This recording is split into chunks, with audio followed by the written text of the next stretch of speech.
Bonjour, bonsoir et bienvenue à vous tous dans Un œil sur l'actualité, nouveau numéro ce dimanche, un numéro qui sera consacré essentiellement à des questions économiques. Nous allons évoquer le budget exercice 2017 qui a été adopté en Conseil des ministres et le budget exercice 2016, c'est-à-dire cette année qui s'achève et qui a connu une rectification. Nous verrons si dans le contexte actuel, tout cela s'impose. Nous parlerons également de ce débat sur la sortie de certains, sur le franc CFA. Beaucoup de pays qui ont en partage cette monnaie commencent déjà par la critiquer. Cette critique est-elle objective?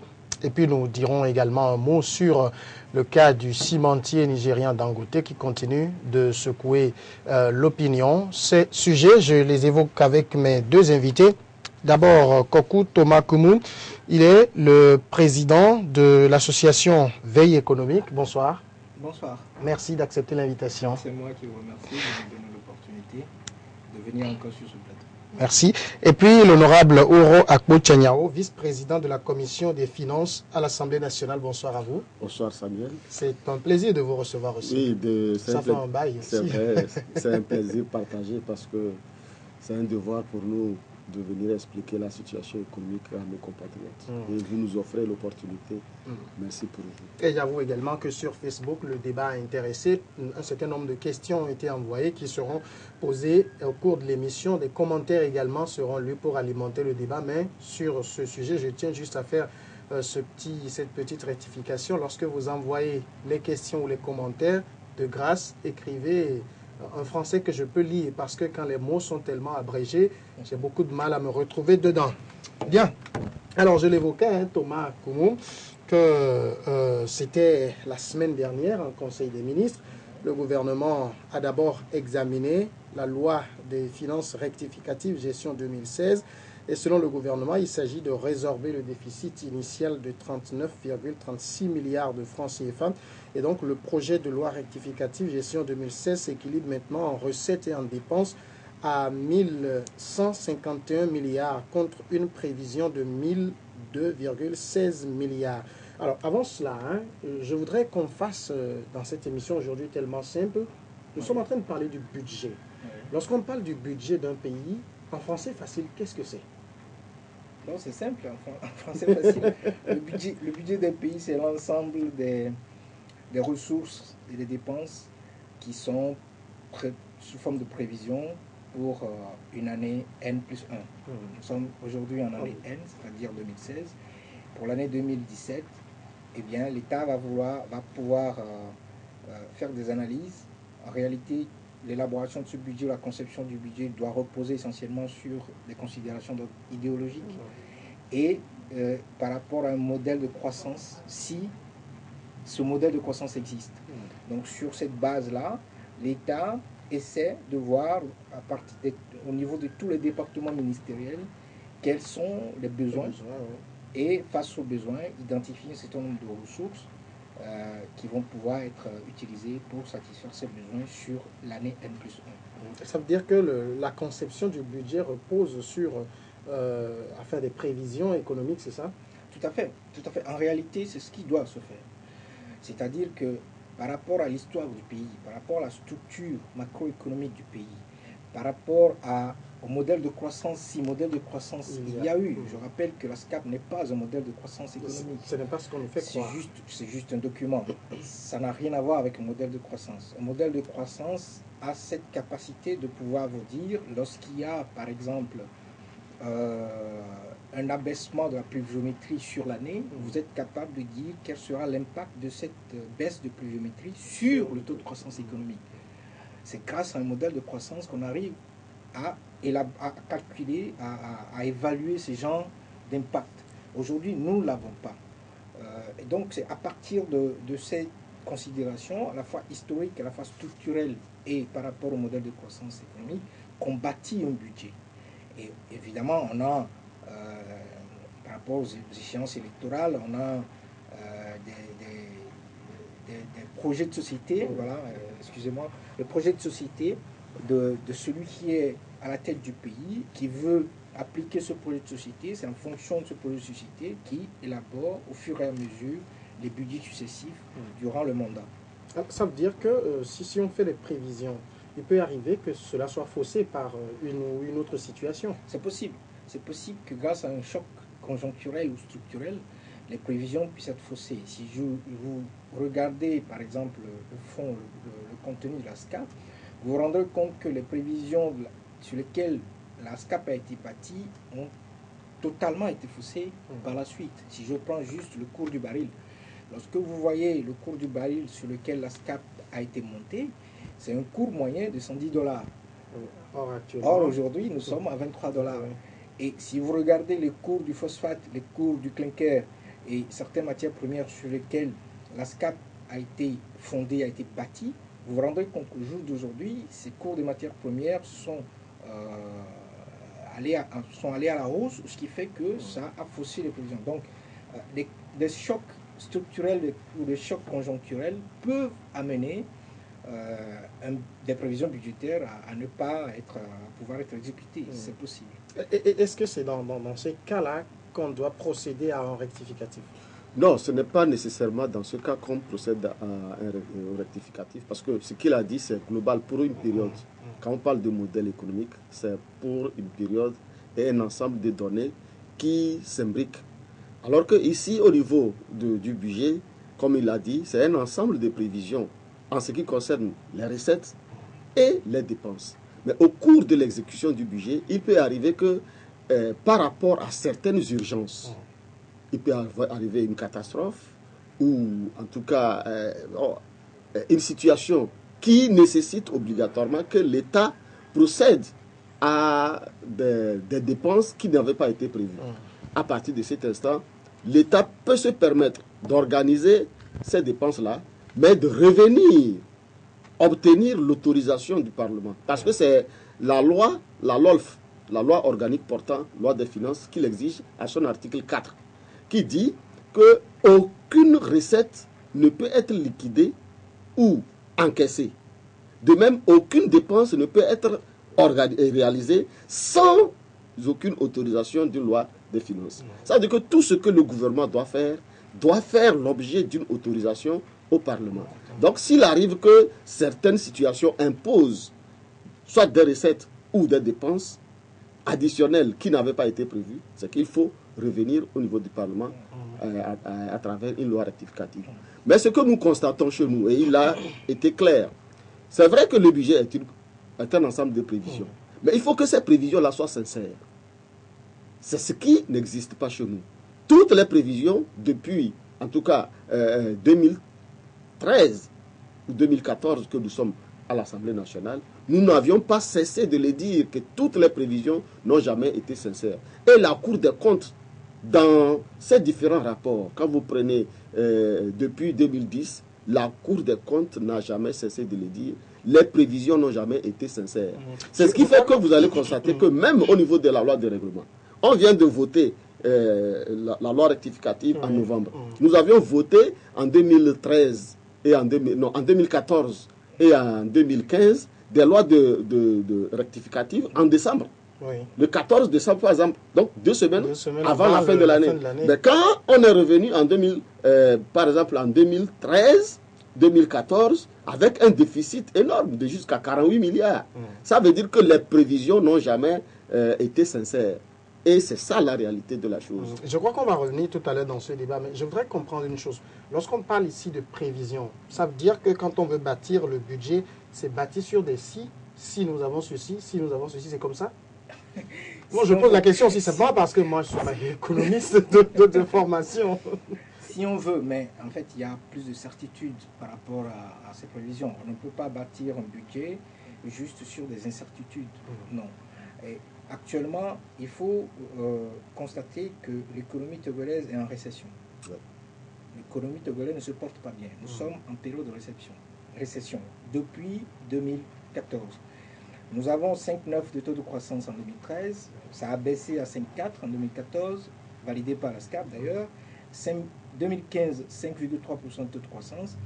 2016, on nous parle de 5% de taux de croissance et 5% de taux de croissance prévisionnel pour 2017. Ouais. Donc le Togo est en baisse. Chute, hein? Donc nous sommes en récession. Ce qui veut dire que concrètement, l'économie togolaise ne produit plus de richesse supplémentaire. C'est ce qui explique cette baisse-là. Tout à fait, oui. Ça veut dire que nous ne produisons plus de richesse, en réalité. Donc, sur cette base-là, déjà, vous avez une certaine certitude que l'économie ne produit plus suffisamment de richesse. Alors, quel est le problème? Quelle est la structure du PIB qui fait en sorte que l'économie ne produit plus de richesse? Notre taux de croissance a été, je dirais, depuis les 5 ou 6 dernières années, a été porté essentiellement par ce que nous appelons des considérations d'ordre exogène, c'est-à-dire tout ce qui est grands travaux.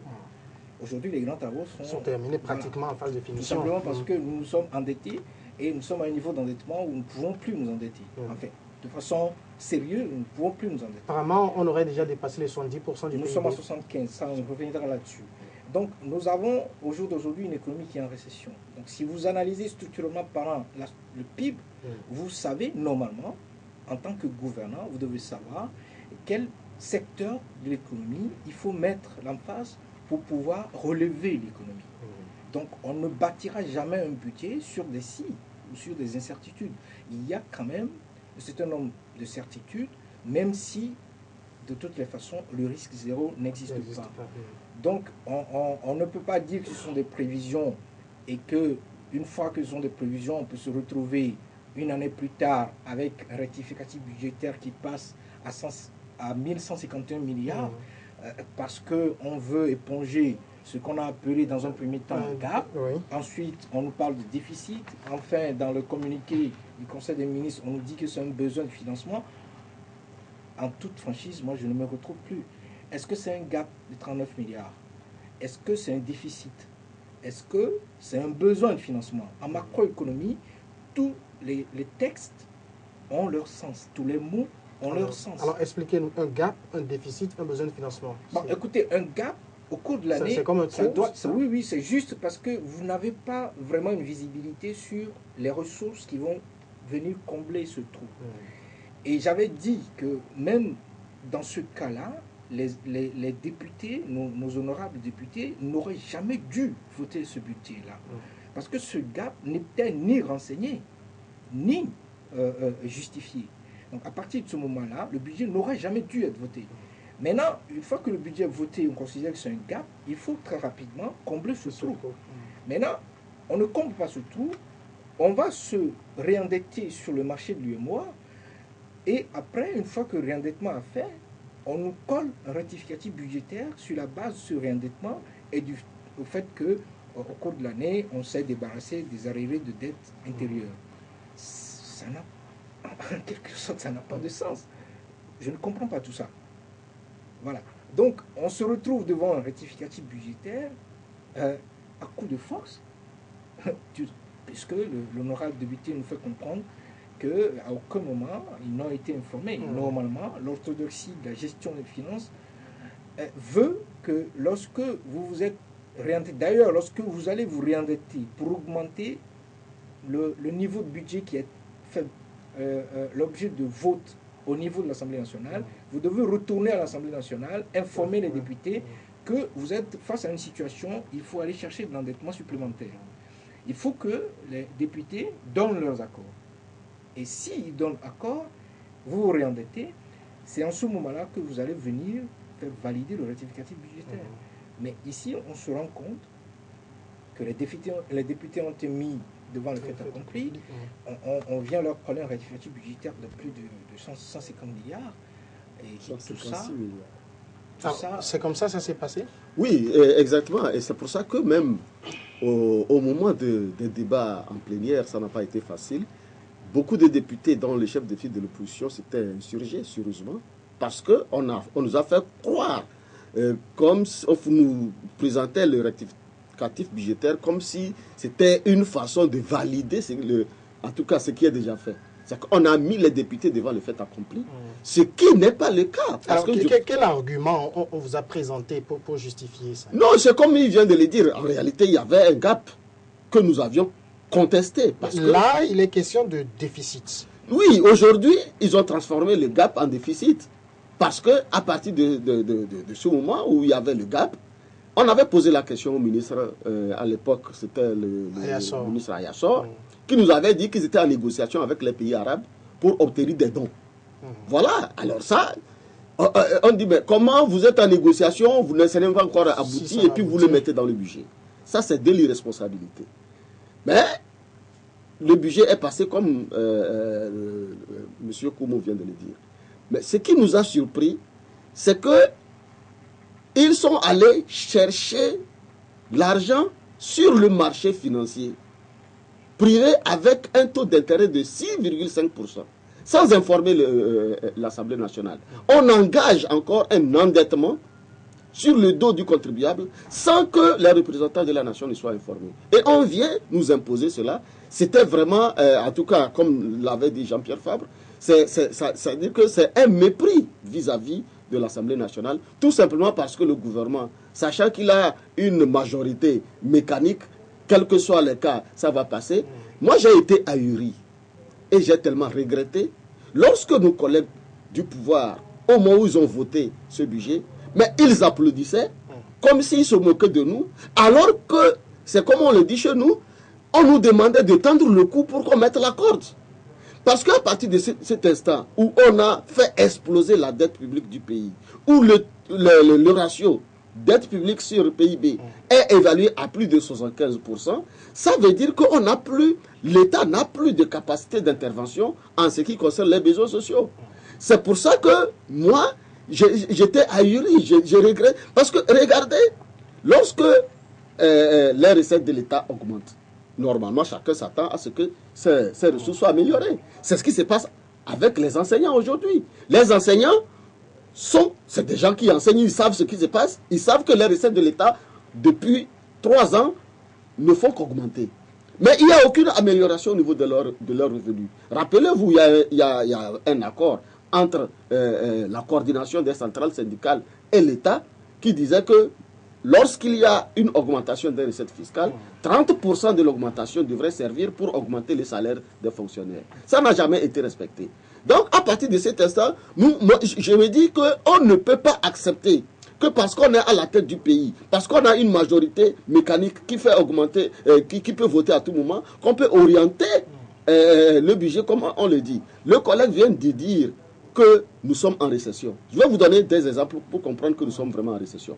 Pour ce qui concerne le budget de 2017, les prévisions au niveau de la SNPT, les impôts ont baissé, sont passés de 1,5 milliard à 583 milliards comme prévision. Donc, une baisse de 67%.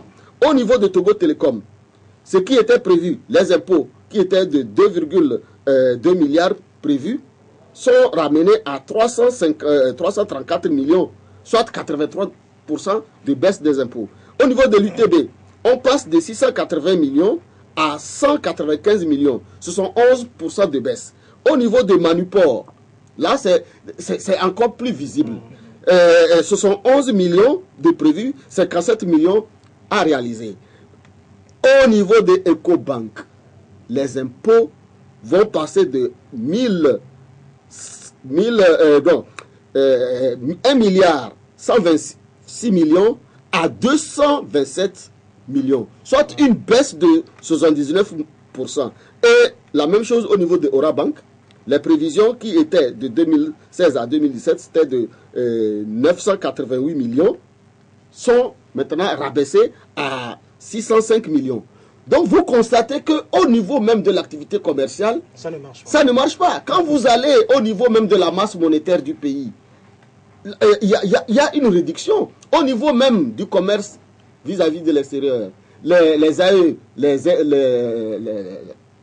avoirs nets à l'extérieur sont en baisse. Ça veut dire qu'aujourd'hui, notre capacité de l'échange avec l'extérieur a baissé tout simplement parce que nos entreprises ne sont plus compétitives. Nos entreprises ne sont plus compétitives, donc ne vendent plus à l'extérieur comme il le faut. Et nos devises, nos réserves en devises à l'extérieur ont considérablement baissé. Donc, tous les indicateurs sont au rouge. Alors, à partir de cet instant, en tant que député, voir ses collègues voter cette loi rectificative avec cette situation, j'ai eu vraiment un pincement au cœur. Alors, mais Thomas, comment peut-on passer d'une situation initiale où on parlait d'un gap à un déficit? Comment ça se fait cette transition-là? En principe, on ne devrait pas passer d'une situation de gap à une situation de déficit. C'est juste parce que certainement ils se sont rendus compte que cette promesse ne pouvait plus être réalisée. C'est-à-dire que le pays arabe qui avait fait la promesse ne voulait plus honorer sa promesse. Donc on a été... Oui, mais est-ce que humainement parlant, on devrait tabler sur les promesses pour bâtir un budget? Non. À un niveau aussi élevé en termes de responsabilité de l'État, ça ne devrait pas se faire. Donc, si on nous dit aujourd'hui qu'on est passé d'un gap de 39 milliards à un déficit, ça veut dire que le déficit initial de 371 milliards, qui avait été prévu lors du vote du budget, qui a été validé par l'Assemblée nationale, eh bien, ce déficit a augmenté. Bien sûr. C'est ce que ça veut dire. Donc, ça veut dire qu'on est encore au-delà de 14% du PIB. Alors que le déficit budgétaire du Togo, en fait, de tous les pays qui font partie du pacte de stabilité monétaire, doit être inférieur à 3% du PIB. C'est ce que prévoit le pacte de stabilité. Aujourd'hui, le Togo est à 14%. Mais si on me dit que les 39 milliards de gap sont passés encore en déficit, ça veut dire que le déficit initial de 311 milliards a augmenté. Mais tout ceci montre un peu d'amateurisme, si je veux être sérieux et franc. Lorsqu'on me dit qu'au niveau du port, il y aura une telle baisse et que j'apprends qu'on veut remplacer monsieur le général à Réunion par monsieur Foulibazi, je me demande si le président de la République veut résoudre véritablement un problème. Peut-être. Je me le demande. Et il faut qu'il trouve des bonnes personnes, des personnes compétentes. Nous sommes dans une situation extrêmement compliquée. Nous l'avons dit avec Économique depuis 1 an et demi, personne ne veut nous écouter. Nous faisons des propositions, personne ne veut en tenir compte. Nous avons fait comprendre que nous sommes à 2 mois, 10 jours en termes de stock en devises. Personne ne veut nous écouter.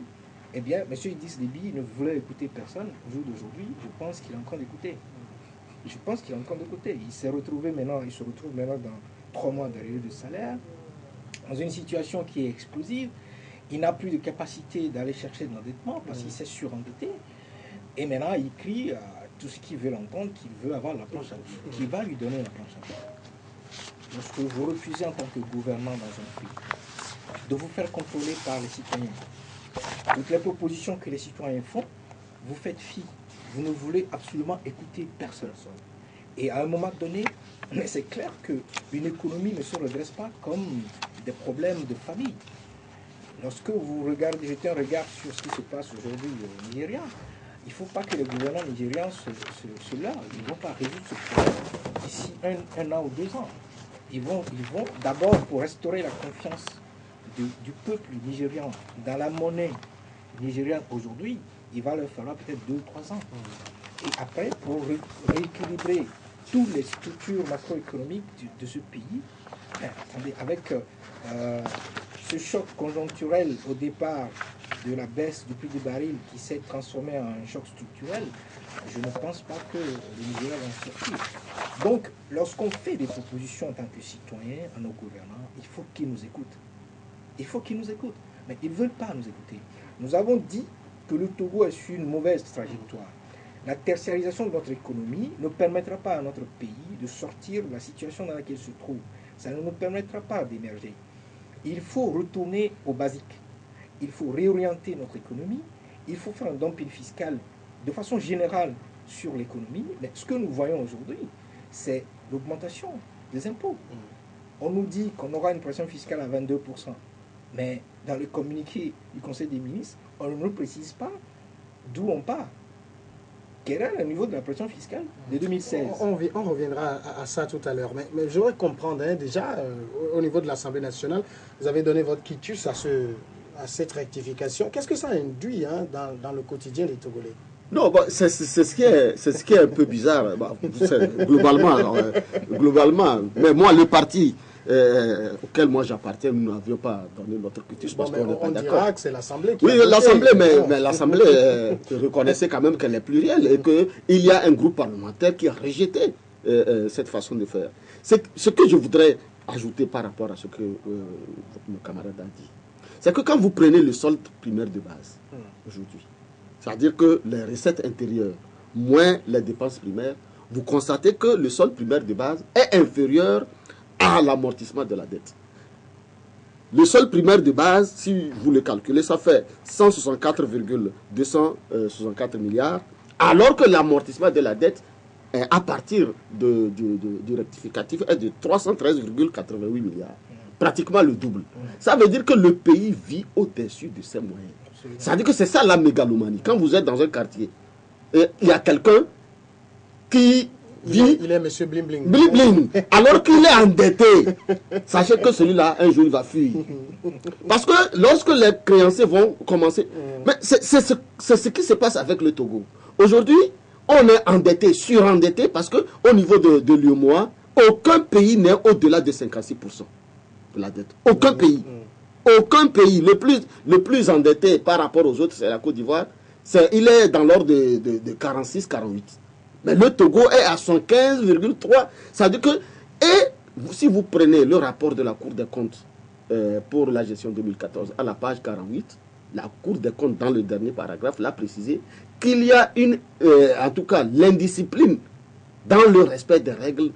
Hein. Ils ont utilisé le mot. Le mot indiscipline, vous allez le retrouver à la page 48 du rapport de la Cour des comptes. Que c'est de l'indiscipline en ce qui concerne le respect des règles qui caractérisent la déontologie au niveau de la gestion. C'est qu'il y a un problème de management. Il y a un problème de management. D'abord, on a comme l'impression que la dette même n'est pas maîtrisée. Parce que quand on votait la loi des finances en décembre 2015, n'est-ce pas, le ministre de l'économie était incapable de nous donner la valeur de la dette. Lorsque nous avions avancé la dette de 1500 milliards, il a refusé. Mais quand vous prenez le rapport de FMI, le dernier rapport de FMI, ils ont reconnu qu'effectivement, en décembre 2015, la dette publique du Togo était dans l'ordre de 115,4% du PIB. Il y a beaucoup de dettes qui ont été cachées par rapport à leur histoire de préfinancement. Donc, nous avions constaté que c'est une façon de l'enrichissement illicite qui a été maintenant validé au niveau du budget. Donc, quelque part, l'objectif, ce n'est pas, comme il le disait, ce n'est pas pour améliorer les conditions de vie de la population, mais c'est pour protéger une minorité oligarchique. Donc, ce n'est pas que l'Assemblée nationale a validé, comme vous venez de le dire. Mais nous avions eu le courage. C'est passé. Nous avions comme une lettre à nous la avions poste. eu, oui. Parce que vous êtes, quoi qu'on dise, vous êtes en minorité. Nous sommes en minorité. Oui. C'est pour ça que nous disons que le peuple doit prendre ses responsabilités. Et malheureusement... Bon, là, vous voulez faire de la politique. Non, je ne fais pas la politique, revenir, parce que lorsqu'un gouvernement avance tête baissée dans le mur, ce n'est pas... Nous tous... Bon, vous avez vos enfants à l'université. Hein? Non, moi, je n'ai pas encore d'enfants à l'université. l'université. Là, vous avez votre femme qui va à l'hôpital, vous aussi, vous allez à l'hôpital. Regardez les conditions dans lesquelles tout se passe. On a comme l'impression que c'est de l'abandon. J'ai discuté avec un médecin qui travaille au pavillon militaire. Je lui ai posé la question la plus simple. Est-ce que vous aviez les équipements nécessaires? Il a ri fatigué. Il m'a donné un seul exemple. Il y avait une Française qui est venue faire un stage. Pendant 2 semaines, elle ne fait que pleurer. Tout simplement parce que l'équipement avec lequel on lui dit de faire le travail, est-ce que vous pouvez vous imaginer qu'au pavillon militaire, il n'y a pas ce qu'on appelle le garrot? C'est-à-dire que quand on veut prélever le sang, il y a en tout cas un truc qu'on prend pour attacher. Et avant... Il n'y en avait pas. Et on lui pose la question si elle n'a pas de gants. Depuis quand on prend le gant pour transformer en garrot? En tout cas, ça m'amène à lire le commentaire, puisqu'il y a des commentaires qui sont venus via Facebook. Votre commentaire sur la question de la santé rejoint celle de Elom Konouche qui dit « On nous répète à longueur de journée d'un volet important social dans les priorités de l'État. Vous ne prodiguez même pas les soins adéquats à votre population, ni une éducation digne de ce nom. De quoi serait fait notre avenir ?» C'est lui qui pose la question. Oui, et pour répondre à cette question, quand vous prenez le budget de 2007, j'ai les chiffres. Quand vous prenez les 3 secteurs prioritaires, l'éducation, la santé et l'agriculture, selon les directives de l'UEMOA, normalement, au moins 35% du budget doit être accordé la masse salariale.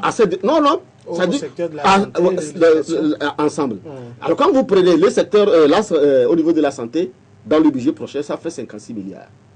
Au niveau de l'enseignement supérieur, ça fait 26 milliards. Au niveau de l'éducation primaire, secondaire, plus le supérieur, parce que le primaire, secondaire, ça fait 102 milliards. L'enseignement technique, 10 milliards. Plus l'enseignement supérieur, 26 milliards. Vous faites la somme de tout ça là, plus au niveau de l'agriculture, ça fait 51 milliards. Vous faites la somme de tout ça là, vous êtes dans l'ordre de 246 milliards. Vous ramenez ça à tout le budget, ça fait quelque chose de 20%. 20%. Ça veut dire que où se trouve ce qu'on nous dit, qu'on veut accorder, je ne sais pas quoi, aux secteurs sociaux, mais je me suis permis d'analyser le budget de l'agriculture. De 46%. Ça fait... On viendra aussi sur ça. Hein. Oui. Je crois 46,23%. Mais je ne l'ai pas retrouvé personnellement. Vous prenez au niveau de l'agriculture, sur les 51 milliards de l'agriculture, 82 programmes ont été prévus pour être réalisés avec 42 milliards. Mais quand vous prenez ces projets, vous vous posez la question, ces programmes, vous vous posez la question, à quoi ça va servir? En plus, le budget a baissé. Le budget de l'agriculture a baissé, c'était de 67 milliards, il est passé de 77 milliards à 52 milliards. Et tous les programmes qui sont là-bas, on se pose la question, à quoi ça va servir? Réparation et entretien de l'hydraulique ici, des choses qui ne seront pas réalisées. Je me suis promené et je n'ai pas vu le programme PDRIMO, par exemple. Le PDRIMO est un programme qui avait été lancé par le chef de l'État, c'était le 3 janvier 2001. Qui était pour 5 ans, à un coût de... Non, 2011, vous voulez dire. Oui, 2011. À un coût de 15,5 milliards. J'ai posé la question à nos représentants qui sont à Djarpanga et autres là. On avait acheté 9 tracteurs depuis 2012. Ces tracteurs sont restés là-bas. Le programme finit cette année, mais aucun sac de riz n'est sorti de la plaine de Mou. Voilà comment le pays est géré. On fait des programmes lénifiants, mais on ne les réalise pas et ça ne fait qu'endetter.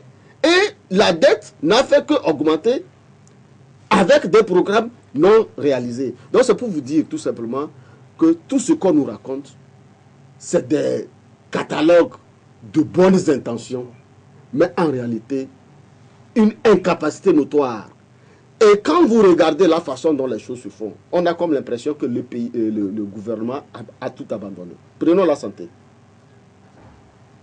Devant un aveu d'impuissance, le ministre de la Santé vient nous dire que désormais, il va laisser la gestion de la santé à des organisations internationales sous forme de contrat. Ça, c'est un aveu d'impuissance. On vient aussi, on nous dit que désormais, le PUDC, qui est une nouvelle trouvaille, on va remettre ça au PNUD pour aller réaliser parce que il y a un problème d'efficacité dans la gestion des projets. Ça veut dire que c'est un aveu d'impuissance. Maintenant, on s'en va faire un prêt parce que dans le correctif budgétaire, le prêt de 156 milliards qui a été réalisé a été adossé sur des édifices publics que je peux vous citer. Il y a le bâtiment de Togo Télécom. Aujourd'hui, nous avions perdu la propriété sur ça. N'est-ce pas? Togo Télécom, les 2 gros bâtiments de l'OTR ont été l'ONATO, ainsi de suite. Ça veut dire qu'aujourd'hui, on est en train de céder une bonne partie de notre patrimoine. Est-ce que vous voyez? Et nous avions posé la question au ministre. Quand viendra-t-il si le Togo n'arrive pas à rembourser cette dette? Jusqu'à ce jour, nous n'avions pas eu la réponse convaincante. Ça veut dire qu'aujourd'hui, on est en train de vendre le pays d'une manière dévergondée, sans que personne ne puisse crier gare. C'est pour ça que j'ai été choqué quand vous avez dit que nous avions validé ce collectif. C'est l'Assemblée nationale. Parce que c'est la plus grande bêtise qu'on ne devrait pas faire. Avant de quitter ce sujet, lorsqu'on fait une rectification, comme c'est le cas, qu'est-ce que ça induit dans le quotidien des Togolais? Qu'est-ce que ça dit dans la réalité? Non, je pense qu'il faut voir réellement ce qui justifie ce rectificatif. Et c'est à partir de cela qu'il faut faire les analyses. Donc, ici, le PUDC, comme ils l'ont dit, ils ont été financés par un endettement sur 8 mois. Ensuite, il y a eu des arrêts de dette intérieure qui ont été payés. Donc, en réalité, ce rectificatif budgétaire se justifie par un rehaussement de notre endettement. C'est tout. Et qui dit rehaussement de l'endettement du pays, dit appauvrissement des citoyens. C'est aussi simple que ça.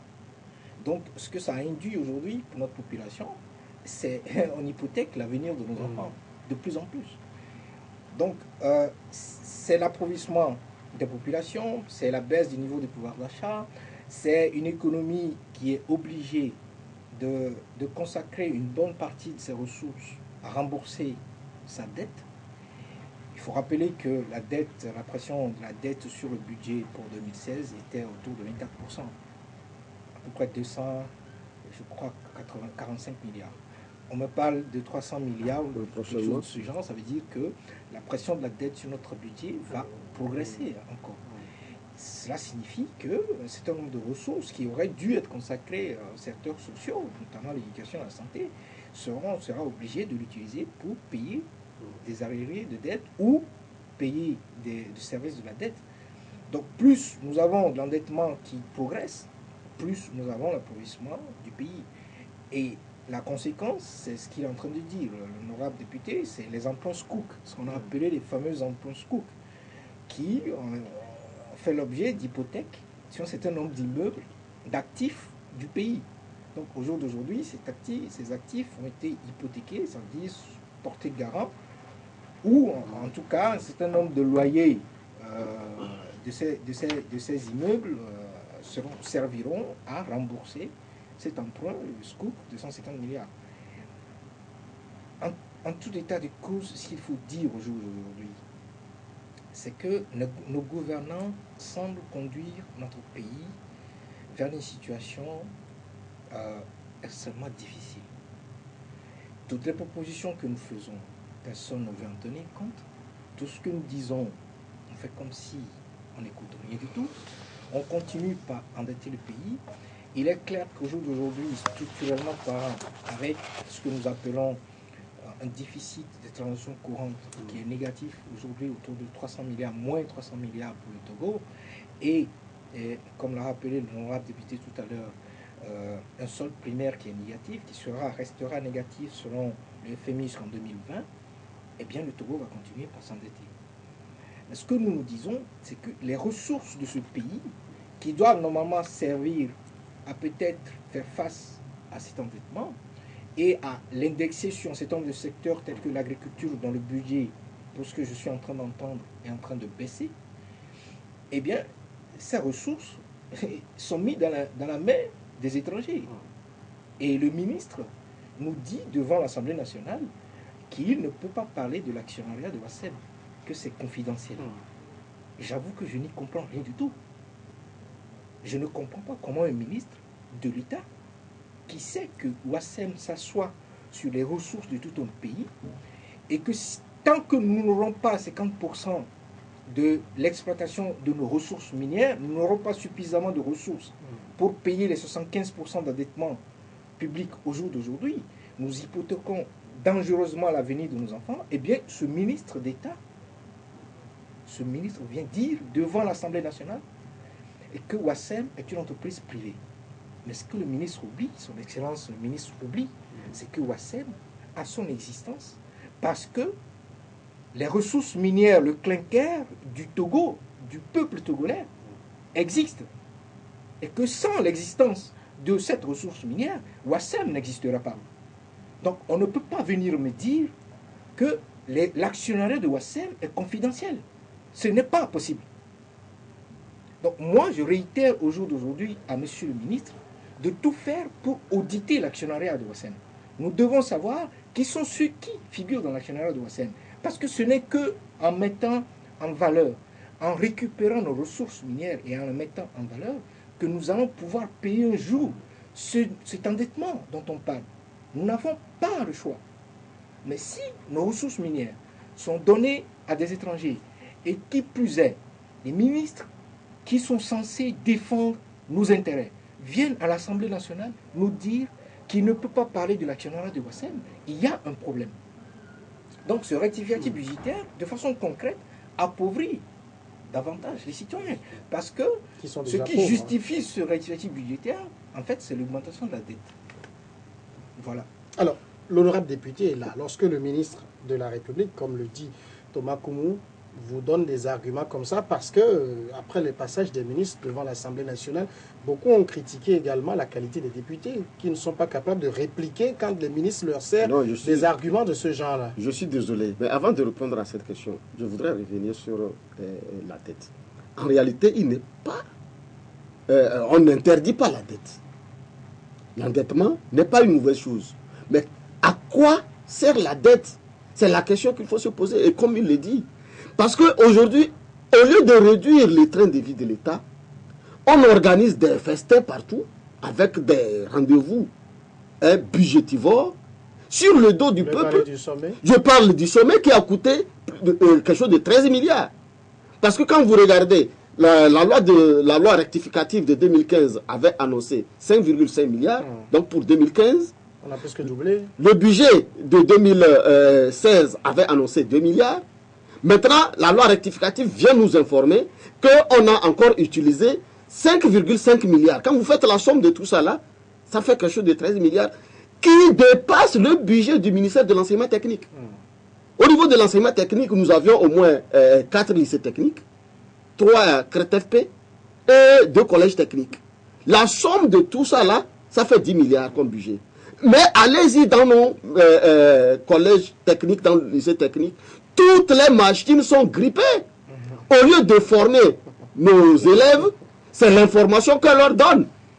Moi, je vais poser la question au ministre de l'enseignement technique. Combien coûte la formation d'un élève de CRETFP, par exemple, d'un élève de collège technique et d'un élève du lycée technique branche industrielle?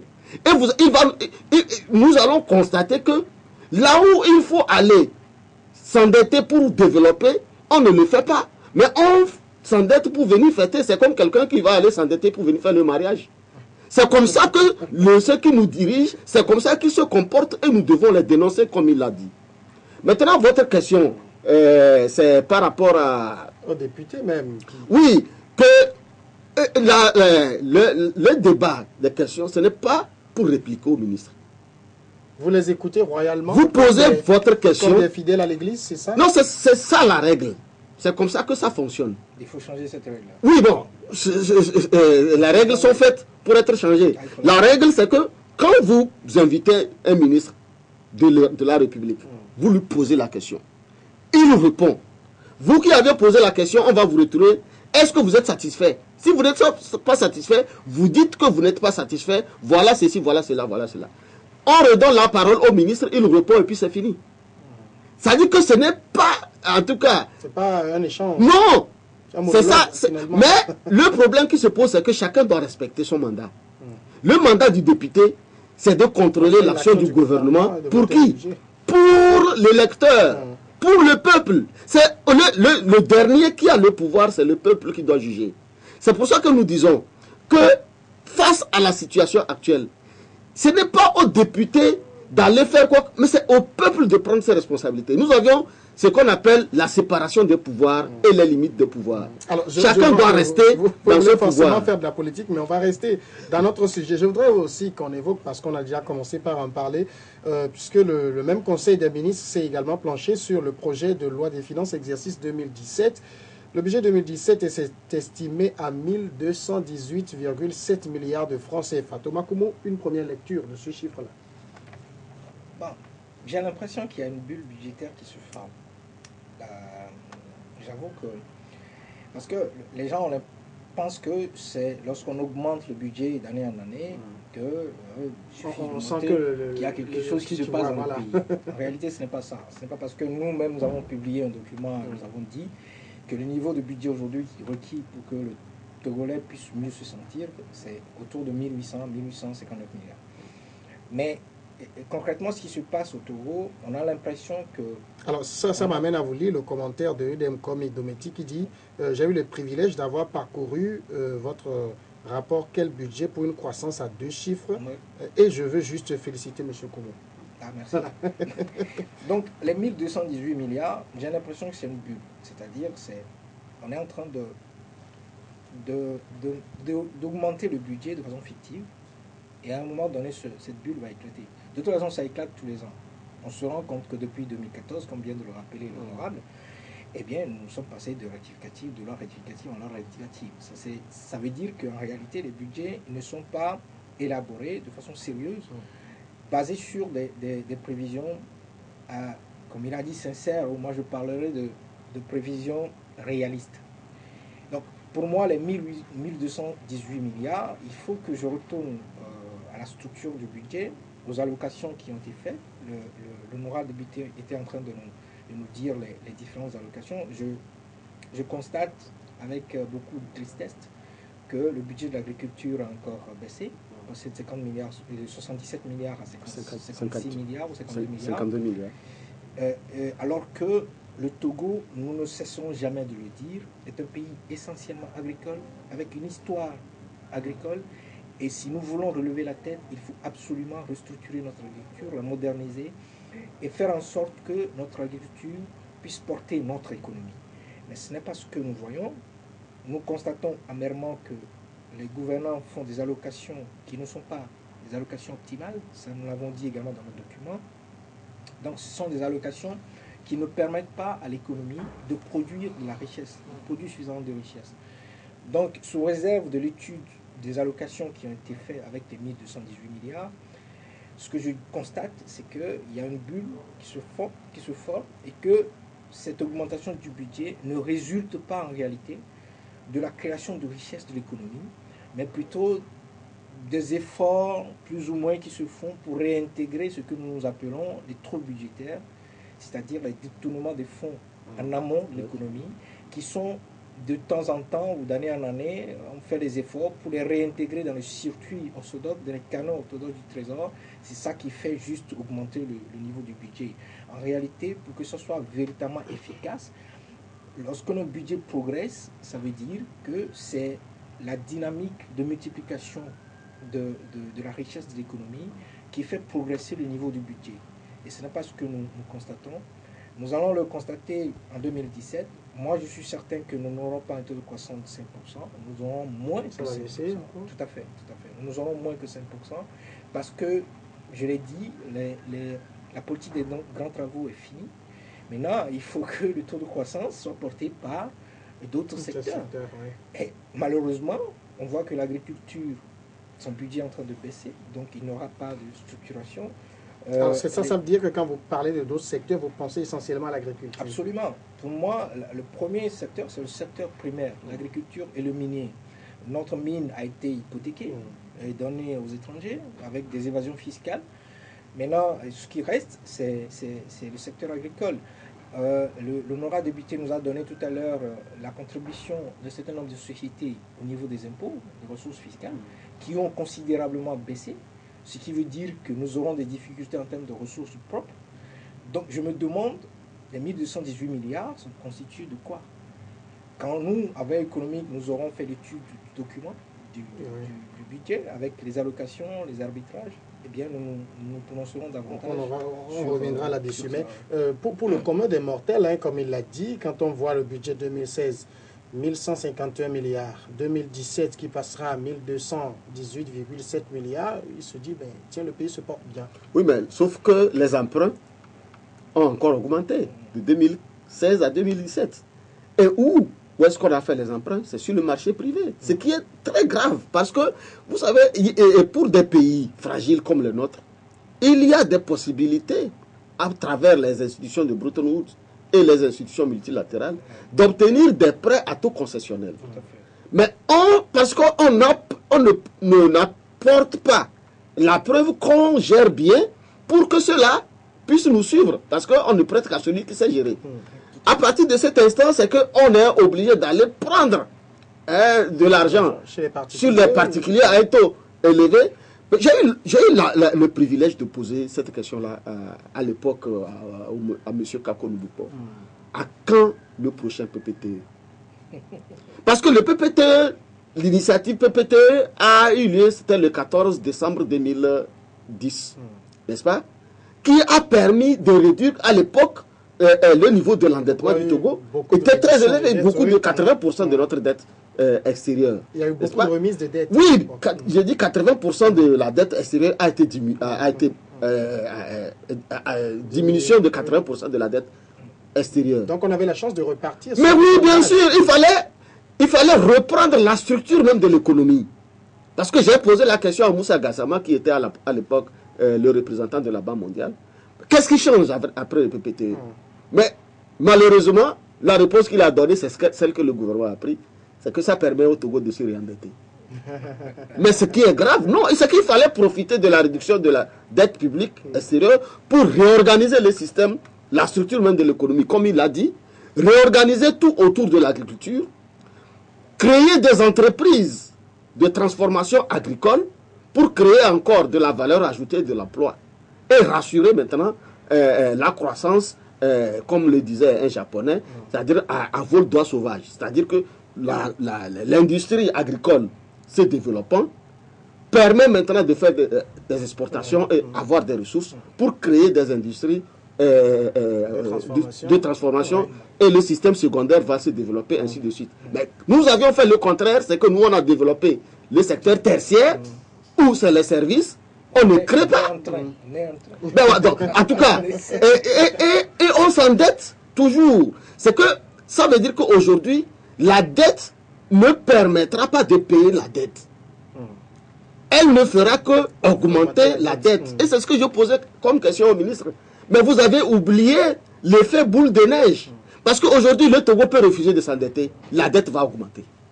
Parce que les intérêts sur la dette sont récapitalisés pour produire encore de l'intérêt. Et malheureusement, c'est qu'en 2017, on va encore emprunter plus de 200 milliards pour venir augmenter la dette.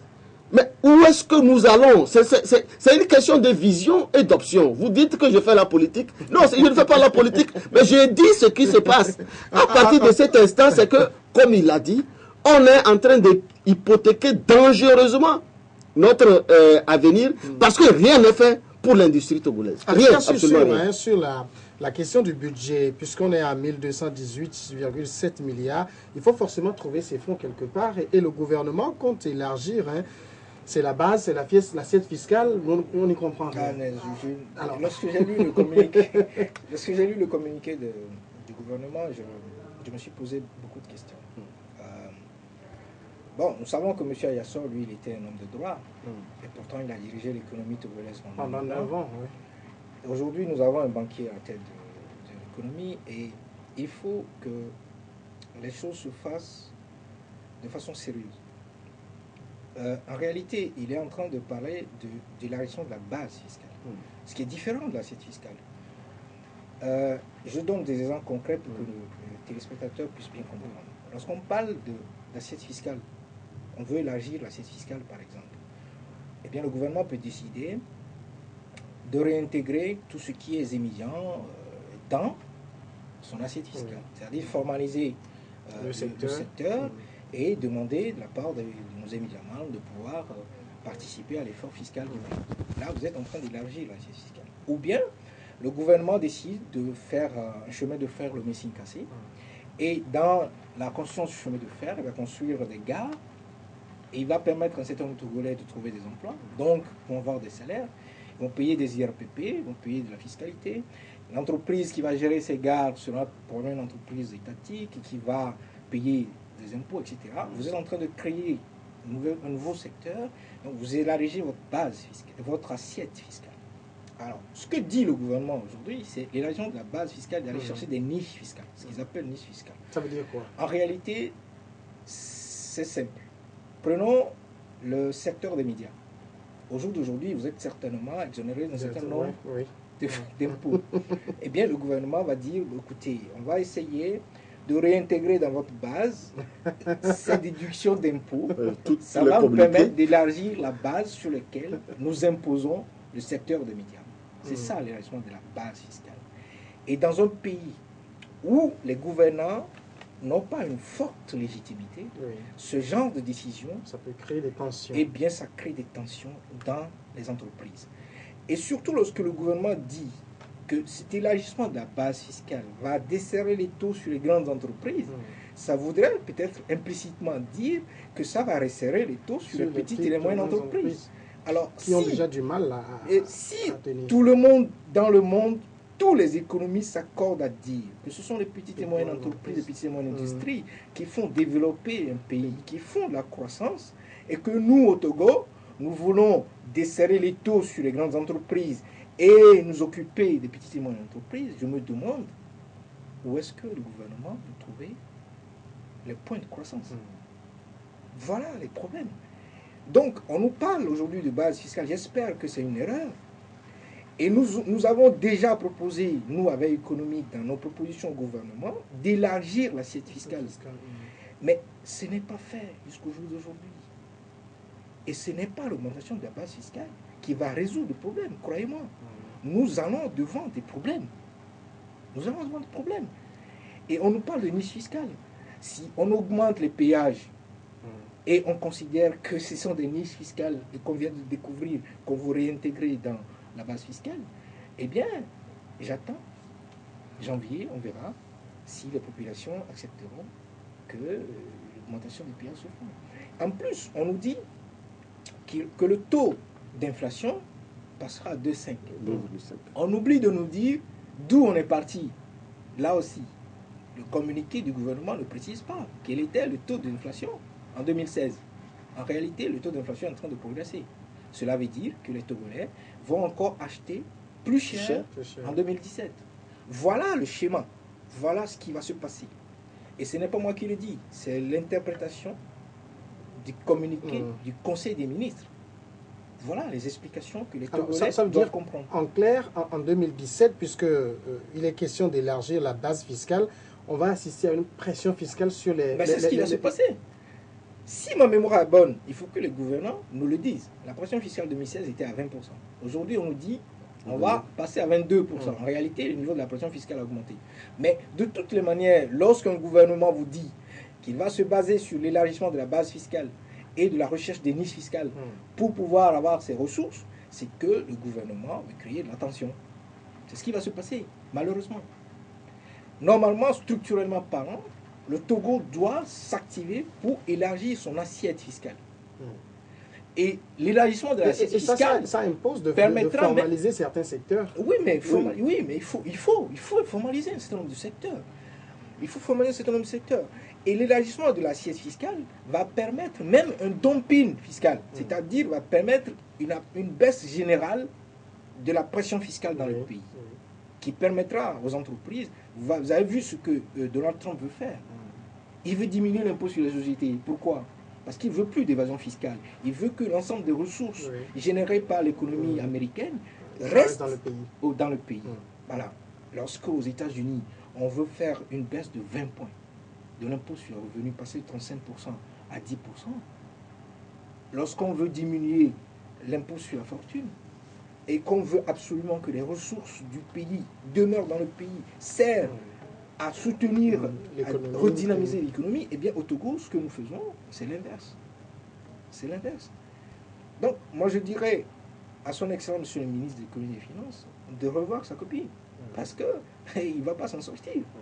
J'avoue qu'entendu comme ça fait froid dans le dos. Et je vous parie, Thomas Koumou, que les 1218,7 milliards passeront à l'Assemblée comme une lettre à la poste. Non, pas comme une lettre, mais comme une ordonnance médicale. Et ça va être voté. Non, ça va être voté, malheureusement. Et comme nous le disons, comme il le dit, en fait, c'est le rôle de la DOSI, la direction à l'organisation du secteur informel. La délégation à l'organisation du secteur informel, d'organiser, voilà, de faire en sorte que le secteur informel, qui est dans l'ordre de 70-80% au Togo, puisse se formaliser. Et cela étant formalisé, c'est-à-dire que la culture de l'impôt soit inculquée à tout le monde. Mais malheureusement, quand vous regardez la démarche de la DOSI, c'est beaucoup plus politique, destiné à dire que le chef de l'État a donné... On s'en va acheter les motos, les tricycles pour distribuer, que c'est le chef de l'État qui a donné. Mais alors, ça on fait croire aux opérateurs économiques que tout sera gratuit. Alors, quand vous revenez demander à ces gens-là de payer les impôts, c'est que ils ne peuvent pas comprendre. C'est ça la réalité. Et c'est en tout cas le gouvernement, ces actes même constituent les obstacles même de la réalisation de ces objectifs. Alors, mais dites-nous, comment vous expliquez que, par exemple, on a évoqué en début d'émission la loi rectificative. Les députés de UNIR, qui votent généralement le budget avec des arguments assez ronflants, l'ont également, ont vu que le budget qu'ils ont voté en fin 2015 est revenu pour rectification et malheureusement ils voteront ce budget en l'état et peut-être on reviendra pour la même chose. Oui, nous avions un problème au niveau de l'Assemblée nationale qu'on appelle l'effet majoritaire. Oui, mais vous ne vous parlez pas, vous qui comprenez mieux la non, chose économique. Quand je vous parle, vous ne l'expliquez pas. Quand je vous parle pour qu'ils comprennent, parce que là, tel qu'expliqué, ça paraît évident que c'est nous, les petits gens, qui allons souffrir. Mais eux-mêmes, nous sommes tous dans le même problème. Quand vous les prenez individuellement, tout le monde ressent les mêmes problèmes. Sauf qu'ils sont dans une logique de soutien au gouvernement. C'est-à-dire qu'on a comme l'impression que les gens pensent que si ils disent non, on va les virer. Alors que dans notre système démocratique au Togo, le mandat impératif est nul. C'est-à-dire que le député devrait prendre son indépendance, agir ou d'une manière ou d'une autre, le groupe parlementaire UNIR pouvait travailler avec le gouvernement sur un certain nombre de choses, sachant que ils vont voter la loi. Mais on laisse le gouvernement dans sa totale liberté, comme la loi le dit, mais on vient les imposer une conduite qui, en aval, n'arrange pas le peuple qui le représente. Je ne voudrais pas défendre les députés UNIR, mais je constate que leur attitude ou la relation qui existe entre le parti UNIR, le RPT UNIR et le gouvernement n'est pas une relation d'interaction, mais c'est une relation de soumission. Donc, c'est ce que j'ai pu comprendre. Je ne suis pas dedans, je ne sais pas quels sont les tenants et les aboutissants. Vous m'avez posé une question qui m'oblige à dire des choses que je pense Je comprends. Alors, je vais lire la question de l'internaute Paul Amegapo, qui est actuellement en République centrafricaine. C'est l'ancien directeur de la CNSC, oui. Et qui demande, il dit, j'ai des questions. Première question, que représente la fiscalité indirecte dans les prévisions de recettes et quelles sont les nouvelles assiettes que la loi des finances gestion 2017 a prévues? Alors, que représente la fiscalité indirecte dans les prévisions de recettes? C'est les dividendes, c'est les services, hein, ce que rapportent les services, c'est-à-dire que les recettes non fiscales, je pense que c'est de ça qu'il veut parler. Non, pas de fiscalité indirecte, oui, c'est ce qu'il a écrit. Non, ben, c'est un nombre d'impôts, c'est un impôt indirect. Les impôts indirects qui... La TVA, par exemple. La TVA, les douanes, les frais de douane. Voilà, il faut aller dans le budget pour évaluer ces genres de... Voilà, la structure du budget pour évaluer ce que représente la fiscalité indirecte. Sur notre question, quelles sont les nouvelles assiettes que la loi des finances gestion 2017 a prévues? Vous en avez déjà vu? Je n'ai pas eu le temps de lire la loi des finances dans sa totalité. Je ne peux pas m'aventurer là-dessus parce que... mais dans tous les cas, l'année dernière, le gouvernement a tenté quelque chose qu'il a reculé, c'est la taxe sur l'habitation. Oui, ça a fait grincer des... Oui, en réalité, c'est une niche fiscale. Sauf que l'organisation administrative de la société au Togo ne permet pas, parce que normalement, c'est une taxe qui revient aux collectivités locales. Alors, vous n'aviez pas organisé les collectivités locales, vous voulez prélever les taxes qui vont aux collectivités locales, dont on ne voit pas l'action sur le terrain, mais le peuple ne va pas accepter. C'est la même chose pour les étudiants, c'est la même chose pour les conducteurs, les véhicules, les péages et tout ça. C'est-à-dire que, et même au port, quand on dit aujourd'hui que les activités au port sont en baisse, c'est à cause de ces taxes-là qu'on introduit sans étude, sans permettre... Rappelez-vous, dans le discours de Faure Gnassingbé le 26 avril dernier, il a dit que le développement exige l'adhésion du peuple. Mais M. Koumou l'a dit, lorsque les dirigeants ne sont pas légitimes, tout ce qu'ils vont poser comme acte va conduire à un soulèvement. Donc, oui, le peuple ne va pas accepter parce qu'il ne se sent pas concerné par rapport aux actions du gouvernement. C'est pour ça que nous disons... évoqué et le temps passe vite. Autre question de Paul Amegapo, il dit, quelles sont les mesures nouvelles d'ordre social qui changeront les conditions de vie des populations en matière de santé, d'éducation, etc. C'est une question. Déjà, quand je vois la progression des budgets de l'éducation nationale et puis de la santé, La santé, 50 milliards. 56 milliards. 6 milliards, je ne sais pas ce que ça va résoudre comme problème. Nous, dans notre document, nous disons qu'il faut 200, je crois 45 milliards pour résoudre les problèmes de la santé de ce pays. Ensuite, je prends l'éducation, je crois 130 milliards en 2016, on est à 138 milliards par rapport à ce que l'honorable député vient de dire, 8 milliards de plus. Ça révèle juste le taux d'inflation, en réalité. Parce que ce que les gens oublient, c'est que le taux d'inflation qui passe de 2,3 ou de 2 à 2,5, eh bien, 8 milliards, je ne vois pas ce que ça va changer. Bon, espérons qu'il y a... N'oubliez pas que la croissance naturelle, hein, le peuple, la population augmente et les besoins... Vous avez un taux d'inflation de 2,3, vous avez un taux d'inflation de 2,5. Avec une croissance qui n'est pas totalement conjuguée, comme on le dit. Voilà. Bon, alors ça, on va vers l'incertitude. C'est pour ça que nous devons tous faire très attention. Et comme il le dit, il faut que le gouvernement écoute. Qu'est-ce qu'il coûte à ces gens-là de réduire le train de vie de l'État, de cesser de faire la fête pour travailler pour le peuple. C'est ça. Et assainir les finances publiques. Parce qu'aujourd'hui, les détournements de fonds, les fonds illicites continuent par sortir. Le problème de l'évasion fiscale de Wassem est là. Et je suis d'accord avec lui. Moi, je fais partie de ceux-là qui ont posé la question au ministre, mais je n'ai pas été satisfait par la solution que le ministre a apportée. On nous dit que c'est l'OTR qui va aller faire les investigations. J'ai dit non, parce que l'OTR est incapable de faire des investigations, puisqu'on a volé devant son nez. Ce n'est pas lui qu'on va demander d'aller vérifier. Il fallait demander à l'inspection des finances, en collaboration avec des cabinets internationaux d'audit, pour venir, une commission de l'Assemblée nationale, pour que la vérité sorte. Ça fait plus de 3 mois que cette affaire-là est sortie. On n'est même pas à mesure de nous donner un début d'information pour nous dire que oui, il y a eu évasion fiscale. Non, il n'y a pas eu évasion fiscale. Ça veut dire que quelque part, on ne fait que nous tourner en rond. Et en tant que député, en ce moment-là, on ne pouvait rien dire. L'autre question de Paul Amegako, ça vous concerne. Il dit, quid du contrôle parlementaire de l'exécution du budget face à l'inaction des juridictions a traduit les gouvernants véreux devant les tribunaux? Oui, mais là, il a la réponse à sa question. Nous, en tant que députés, nous travaillons sur la base des rapports de la Cour des comptes. Lorsque nous constatons qu'il y a des manquements, normalement, c'est la chambre correctionnelle de la Cour des comptes qui doit quand même pondre un rapport qui peut produire maintenant des effets de droit. Malheureusement, la chambre correctionnelle de la Cour des comptes ne fonctionne pas. Comme elle ne fonctionne pas, le procureur de la République, lui, il croise les bras, il attend.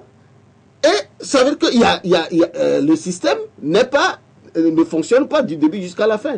Qu'est-ce que les députés peuvent faire? On va constater, on vient rendre compte au peuple et on demande au peuple parce que c'est ça le sens même du vote.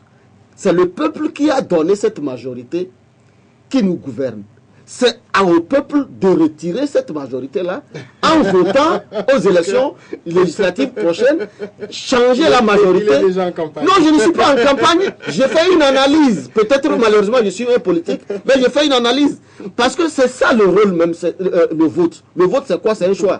Soit on dit oui, ou on dit non. Si vous êtes d'accord avec ceux qui vous dirigent, vous votez pour eux. Encore faut-il que les gens comprennent. Hein? Mais c'est ce que nous sommes en train de faire. Oui. Alors, moi, je vais continuer, puisqu'il y a des commentaires que je dois lire également, parce qu'il y a beaucoup d'internautes qui se fâchent de ce que je ne lis pas leurs commentaires. Alors, il y a Olivier Tekpor qui fait le commentaire, il est quand même un peu long, je vais essayer.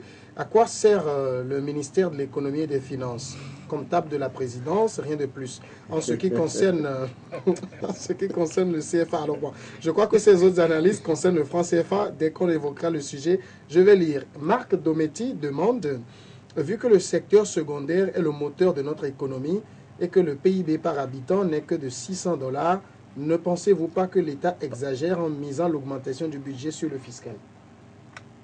Thomas Coupe. Bon, sa question est un peu bizarre, mais bon. Alors, je dirais, je suis d'accord sur le fait que augmenter aujourd'hui le niveau de la fiscalité, le niveau des impôts de façon générale, est contre-productif. Il ne permettra pas à ce pays de sortir de... Parce que l'impôt tue l'impôt. Absolument. Maintenant, pour ce qui concerne le secteur secondaire et le secteur primaire, nous l'avons déjà dit, nous n'avons même pas de secteur secondaire. Je crois qu'il se trompe en disant que le secteur secondaire... Peut-être qu'il veut parler du tertiaire. Nous n'avons pas de secteur secondaire. On nous a promis depuis plus de 15 ans. On a la brasserie. Non, écoutez, on nous a promis depuis plus de 15 ans l'adossement à notre phosphate d'une industrie de fabrication d'engrais. Ça fait des années, on ne l'a pas. On nous a promis l'adossement à notre phosphate carbonaté, une industrie de fabrication d'acide phosphorique, ça ne s'est pas fait. Et le marbre, on aurait pu lui adosser une industrie de fabrication de carreaux ou de sanitaire, ce n'est pas le cas. Donc, on n'a pas d'industrie de transformation, ni dans le secteur minier, ni dans le secteur agricole. On n'a que le clinker qui est transformé en ciment et qu'on a remis dans la main des privés. On nous dit que c'est une entreprise privée, c'est ce que le ministre a dit. C'est une entreprise privée. Eh bien, voilà le problème. Donc, on n'a pas de secteur secondaire. En plus, ce qui est pire, c'est qu'on n'a pas de secteur primaire structuré. Lorsque le président Ouattara est venu au pouvoir, la toute première chose qu'il a fait, les 6 premiers mois, c'est de remettre le secteur agricole en activité. Notamment le secteur du phosphate, et du cacao et du café. Ensuite, les VA, l'acajou, etc. C'est ce qu'il a fait dans un premier temps. Parce qu'il sait pertinemment que la structuration de l'économie ivoirienne repose essentiellement sur le secteur agricole. Et quand il a fait ça, 4 ans après, pour relancer la consommation, il a doublé les salaires. Voilà comment on conduit une économie. Et le Togo a quasiment la même structure économique que la Côte d'Ivoire. Ce qu'il nous faut, c'est structurer notre secteur primaire, notamment l'agriculture. Considérer aujourd'hui l'agriculture comme étant quelque chose appartenant aux sous-hommes ou à des gens, c'est un faux problème. On a l'impression que les gens préfèrent se retrouver dans la regard de Lomé et aller dire au village que voilà, en réalité, il est pauvre, plus pauvre, celui qui travaille à la regard de Lomé est plus pauvre qu'un agriculteur qui a 10 ou 15 hectares dans un village, en toute franchise. Non, et surtout lorsque on met l'accent sur l'agriculture, les gens deviennent rapidement plus riches. Mais nous refusons systématiquement de mettre l'accent sur l'agriculture, de restructurer notre secteur primaire. Nous donnons notre secteur minier aux étrangers. Nous n'avons pas de secteur secondaire. Et tout ce que nous voyons, c'est l'indexation sur le secteur tertiaire avec la construction des hôtels, la construction de l'aérogare, la construction d'un nouveau quai, etc., etc. Mais je l'ai dit, je le répète, le secteur tertiaire, parmi les 3 secteurs, est le moins productif. Sauf s'il y a de la recherche et de l'innovation. Nous ne faisons pas de recherche au Togo, parce que je sache, ni de l'innovation. Donc, tant que vous n'avez rien inventé dans le secteur des services, vous n'avez pas de richesse. Ça ne produit pas de richesse. Ça produit à peine ce qu'il faut pour compenser les coûts. Ce qui doit d'abord produire la richesse, c'est le secteur primaire et le secteur secondaire. Voilà.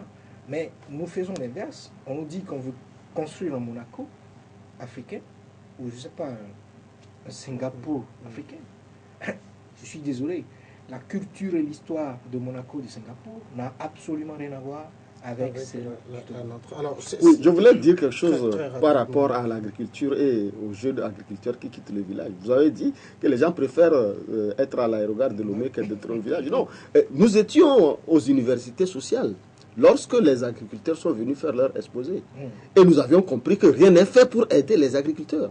On nous dit pour produire 1 hectare de maïs, il faut dépenser au moins 120 000 francs. Vous produisez, difficilement vous aviez 15 sacs de maïs.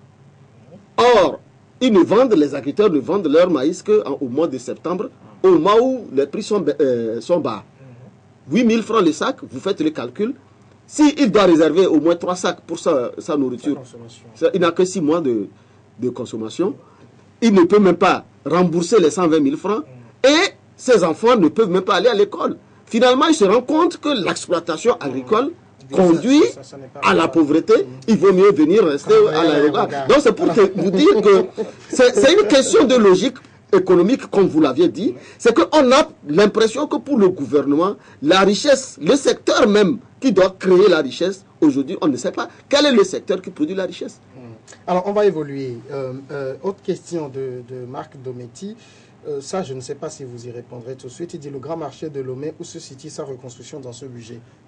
puisque vous n'avez pas encore lu. Je n'ai pas encore parcouru, mais dans le budget passé, on nous avait annoncé des fonds qui ne sont pas encore, parce qu'il faut 5 milliards pour le marché de Lomé et 3 milliards pour le marché de Karali. Tout ça fait 8 milliards qu'on n'a pas réalisé. Dommage, regrettable. En tout cas, par rapport, ça veut dire qu'on manque, il y a quelque chose qui manque au niveau de l'engagement du pays. Je ne sais pas si à ce jour, ces fonds ont été réalisés. Mais la ministre du Commerce nous avait expliqué que les prévisions de départ ont été surévaluées après pour certaines raisons. Alors, de 5 milliards pour Lomé, c'est passé à je ne sais pas combien. Donc, il y a un problème quelque part qui reste à résoudre. C'est tout ça là. Alors, le prochain internaute, il s'adresse à vous, Edema Boudjo. Il dit, j'ai l'impression que tout ce que vous faites comme proposition depuis l'incendie du marché jusqu'à Wassem Gate n'a jamais été prise en compte par le gouvernement. Alors, de quels moyens disposez-vous pour faire appliquer ces propositions? Aucun. Alors, Eddy, maintenant, ensuite, qu'est-ce que vous pensez de la gestion économique de notre pays et si cela pouvait permettre au Togo d'être un pays émergent? Non, je crois qu'il faut oublier ça. Émergent, c'est pas la Nous avons publié un document. Nous avons publié un document sur la problématique de l'émergence. Le Togo n'émergera pas en 2030. Il faut oublier ça. Surtout avec la trajectoire que nous empruntons. J'ai assisté à un colloque, peut-être qui a sonné même le glas du départ de Kakounoubo, parce qu'il y a certaines vérités qui ont été dites.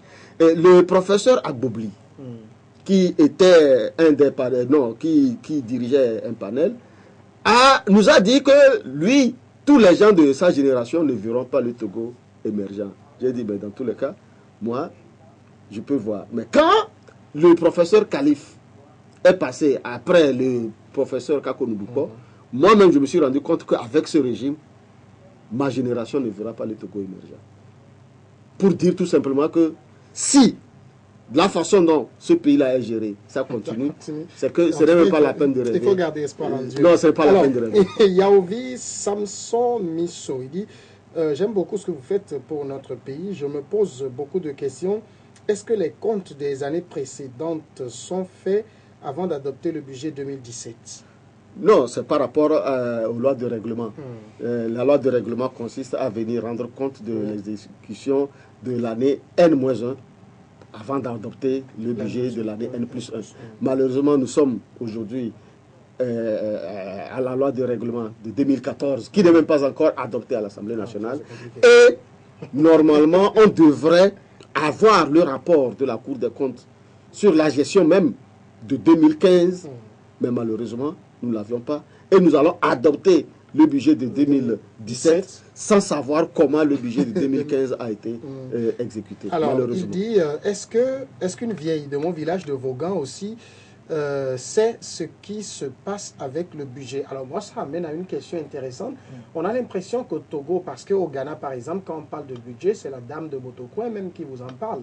Mais ici, c'est comme c'est réservé à une élite, la question du budget. Non, je ne crois pas. Vous savez, les bonnes femmes du marché font des analyses parfois très très pertinentes. Je pense qu'ils le savent, peut-être qu'ils vont l'exprimer dans des concepts qui sont simples, que nous n'utilisons pas lorsqu'on est au niveau de l'élite. Mais je pense qu'ils comprennent quand même, et puis ils sentent réellement. Je crois que c'est ça, la politique a quelque chose d'extraordinaire. C'est que lorsque vous annoncez quelque chose aux populations, il faut être sûr que d'ici 2 ou 3 mois, les populations sauront si vous avez dit la vérité ou pas. Et les populations sentent très rapidement les promesses, ils sentent ce qui se passe. Donc je pense que même si les concepts sont très très compliqués à expliquer, à comprendre, mais au niveau de la population, je crois qu'ils saisissent. En tout cas, comment la gouvernance économique se passe, ils saisissent très rapidement. Alors, ce que moi je vais ajouter, c'est que le budget, tout le monde le fait. Hein. Même dans votre famille, vous faites votre budget par rapport à votre salaire, ce que vous avez dans le mois, les dépenses que vous devez avoir. Si vous ne faites pas de budget, vous aurez toujours des problèmes avec votre femme. Et vous aurez toujours des problèmes avec votre locataire parce que vous ne savez pas organiser vos dépenses par rapport à vos revenus. Et c'est ce qui se passe au niveau du pays. Mais et la population ressent que quand vous allez à l'hôpital, vous ressentez, parce qu'il n'y a pas d'équipement dans le marché, à l'hôpital. Quand vous allez à l'université, vous sentez que l'université est abandonnée. Quand, à l'école, dans les écoles, tout ça là, on ne construit pas. Tout simplement parce que les ressources sont rares. Et malgré la rareté de ces ressources, ce qu'il y a est mal géré. Quand la question de sommet sur la sécurité maritime était arrivée, vous avez compris comment tous les Togolais étaient emballés. Tous les Togolais, tout le monde parlait. Seulement, c'est qu'aujourd'hui, on a comme l'impression que le peuple est un peu résigné. Il est résigné, il se dit que mais quoi que nous fassions, ces gens-là, ils sont là. Mais ils oublient. Peut-être que vous n'allez pas accepter que je le dise. Moi, je vais continuer avec mes questions. Evelyn Wilson, elle dit que nous voyons que le budget a augmenté de 26%. Je lis exactement ce qu'elle a écrit par rapport à l'année passée. Est-ce que la synergie des travailleurs du Togo peut pousser un ouf de soulagement? Ça, normalement, c'est ce qui devrait être fait. Ouais. Parce qu'il y a un accord entre le gouvernement et les centrales syndicales que lorsque les recettes de l'État augmentent, en tout cas 30% de l'augmentation devrait servir pour augmenter les salaires. Ça, je ne pousse pas les syndicalistes à prendre leurs responsabilités. Je pousse l'État, le gouvernement. Mais il y a un problème, c'est que quand vous analysez le ratio salaire sur recette fiscale, qui est une exigence de l'UEMOA, qui devrait être inférieur ou égal à 35%, dans le calcul ici, il est de 30%. Ça veut dire qu'il y a une marge de 5% qui pouvait servir à augmenter éventuellement les salaires, mais ça n'a pas été fait. Donc, bon, je ne sais pas pourquoi ça n'a pas été fait, mais j'informe, puisque c'est mon devoir de le faire, que quand vous prenez ce ratio-là par rapport à la convergence de l'UEMOA, il y a encore 5% qui peuvent éventuellement servir à... Alors, sa question suivante, elle dit, quelle différence y a-t-il entre recettes budgétaires et recettes de trésorerie? Moi aussi, je ne sais pas. Non, mais en toute franchise, lorsque j'ai lu le communiqué du Conseil des ministres, lorsqu'on a commencé par parler de charges de trésorerie, de recettes de trésorerie, je me suis dit, ça c'est un nouveau concept macroéconomique que je n'ai pas encore lu dans un de mes nouveaux documents. Et je ne sais pas où ils l'ont trouvé. En macroéconomie, ça ce sont des langages de finances d'entreprise ou de finances de banque. Ça n'a rien à voir avec le langage de finances publiques. Je ne sais pas ce à quoi ils font allusion. Il faut que j'aille voir dans le budget pour savoir exactement ce que c'est. Les recettes budgétaires, je sais ce que c'est, mais recettes de trésorerie, je ne sais pas si... Oui, le problème qui se pose, c'est qu'il y a des recettes liquides et des recettes non liquides. Ça dit que ce qui est liquide, c'est ce qui rentre dans la totalité, alors qu'il y a des renoncements dus à, c'est pas, des gens qui devraient payer des impôts, mais compte tenu de certaines activités qu'ils mènent, on leur laisse, c'est-à-dire qu'on enregistre comme quoi ils ont payé leurs impôts, mais ça ne rentre pas dans la trésorerie, et c'est annulé comme si ils ont payé et on les a subventionnés. Donc, au niveau des recettes, il y a une différence entre les recettes liquides et les recettes totales. Peut-être c'est par rapport à ça qu'ils ont fait ce concept qu'ils ont trouvé ce qui rentre au niveau réel du trésor et ce qui est conçu comme recette budgétaire. Marcel Akpadja dit, je crois que sa première question a déjà trouvé réponse, mais moi je vais la lire. Nous savons que l'État est comme une entreprise et chaque fin d'année, on doit impérativement présenter le bilan. Alors pourquoi avant de voter un budget, on ne nous présente pas le bilan de l'exercice de l'année écoulée? Ça, vous venez de le dire. Alors deux, pourquoi les députés de l'opposition, ça vous concerne, honorable Ouro, votent toujours non au budget que l'État envoie pour adoption? Pour trois raisons. D'abord, selon les règles fixées, est-ce que le budget est venu conformément aux règles fixées? Ça, c'est un. De deux, la cohérence des choses. Les recettes sont présentées. Il y a les recettes internes et les recettes extraordinaires. La capacité de collecte des recettes extraordinaires au Togo est dans l'ordre de 50%. Alors là, quand vous savez que votre capacité de collecte des recettes, c'est 50%, par exemple, l'année dernière, vous avez fixé, non, c'était en 2014, ils avaient fixé 19 milliards, ils n'ont récolté que 10 milliards. L'année qui a suivi, au lieu de mettre 11 ou 12 milliards, ils ont ramené ça à 32 milliards. Ça veut dire que ce n'est pas sincère. Et ainsi de suite. Donc nous avions constaté qu'au niveau des ressources externes, il y a une augmentation qui ne respecte pas la logique. Au niveau des dépenses, l'orientation des dépenses ne nous convainc pas. Il y a des secteurs, comme je viens de le citer, l'agriculture, la santé et l'éducation, qui nécessitent une bonne dose de crédit de financement. Mais au lieu de le faire, on s'en va financer des choses qui ne rentrent pas directement dans l'amélioration des conditions de vie de la population. Et pour l'ANC que je représente, ici, si vous permettez, l'ANC étant un parti socialiste qui place l'homme au centre de toutes les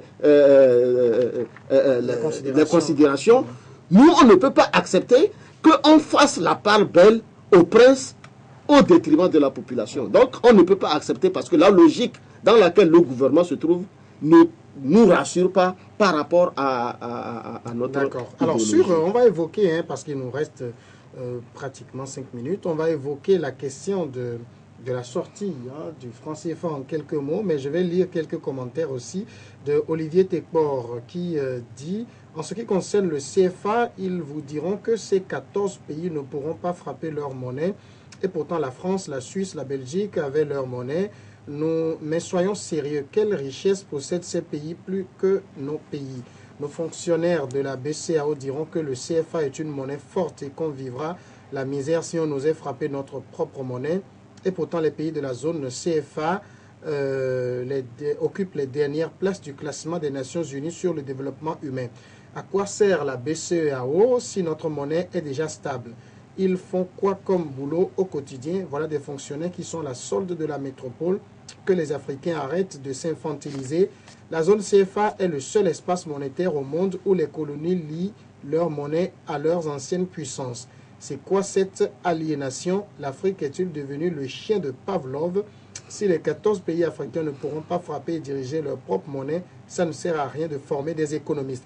Sur le sujet du CFA, Herméric Péché dit « Le franc CFA dans notre pays n'est-elle pas une question tabou pour nos élites? L'exemple de M. Noubouko dans le gouvernement passé ne fait pas froid au dos. » Entre parenthèses, viré. Je continue les lectures sur le sujet du franc CFA. Evelyn Wilson dit « Pouvez-vous nous démontrer est-ce que le Togo gagne ou perd en restant dans la zone CFA ?» Il y a également Gabriel Edem Nagir qui dit sur le CFA, pourquoi changer de monnaie s'il n'y a pas trop de transparence dans la gestion des ressources de l'État dans ce nouveau... Bon, voilà. Et puis, il y a également Marcel Akwadja qui dit concernant le CFA, moi, je vois que s'il y a suffisamment de boulot pour les populations, on ne parlerait pas de retrait de CFA. Alors, question simple auquel on va répondre en 2-3 minutes. Le CFA, faut-il y rester ou en sortir? Si tu veux qu'on réponde, qu'on argumente ou bien qu'on réponde. Pour moi, vous connaissez ma position, c'est non. C'est non. Non au CFA. Non. Il faut en rester. Non pour la sortie. Pour la sortie, il faut rester dans le CFA. Absolument. Pourquoi? En tout cas, au jour d'aujourd'hui, on n'a pas le choix. Au jour d'aujourd'hui, d'abord, on n'a pas les moyens. Quand je parle de moyens, je veux dire qu'aucun des pays dont vous parlez ne dispose de l'arme nucléaire. Oui. Est-ce que nous avons l'arme nucléaire? Non. Est-ce que nous avons un bouclier antimissile S-400? Non. Mais les gens vous demanderont quel est le rapport. Le rapport, il faut le demander aux Iraniens. Les Iraniens ont leur propre monnaie. Ils sont une vieille civilisation. Mais au jour d'aujourd'hui, ils veulent absolument avoir l'arme nucléaire. Parce que la souveraineté aujourd'hui dans le monde dans lequel nous sommes n'est plus au niveau de la monnaie.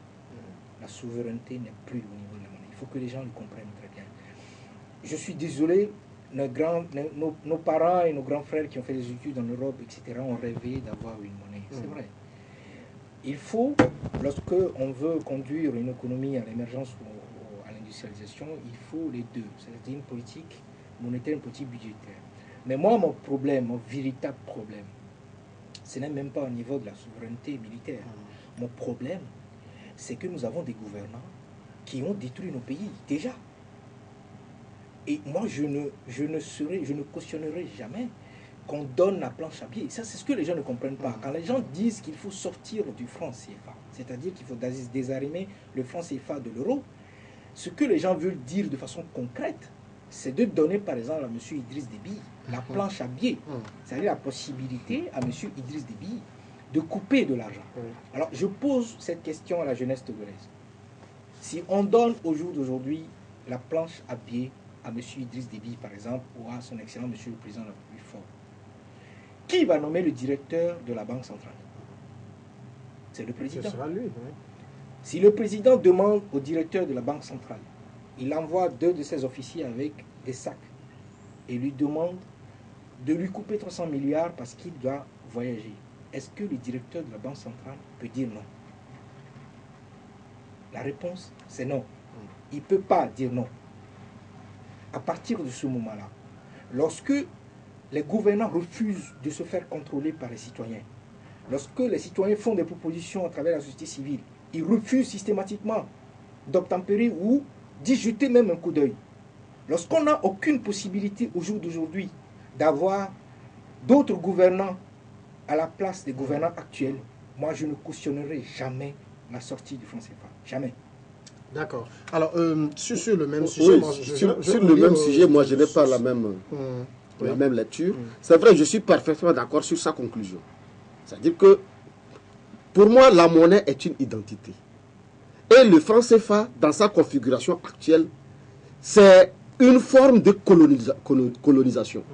On ne peut pas accepter que 65% de nos réserves monétaires soient gérées par la Banque de France. Ça, chez moi, c'est non.